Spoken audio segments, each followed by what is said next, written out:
সারা সপ্তাহ অপেক্ষা করার পরে এই সানডেটা আসে, যখন সানডে স্যাটারডে আমরা হাজব্যান্ড বা ছেলেকে বাড়িতে পাই তখন একটুখানি মনে হয় কোথাও ঘুরতে যাই।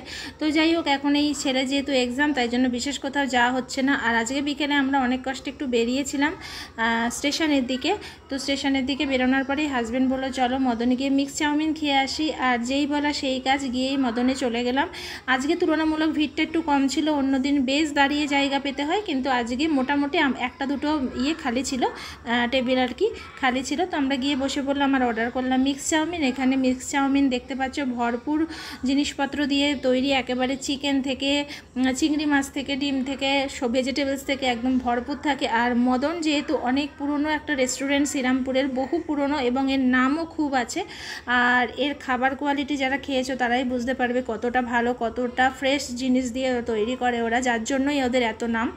আর এর দামটা যদি সবাই মানে জানতে চাও তাহলে 170 রুপিস। ঠিক আছে, তো চলো আজকের মতো সকলকে টাটা, সকালে ভালো থেকো।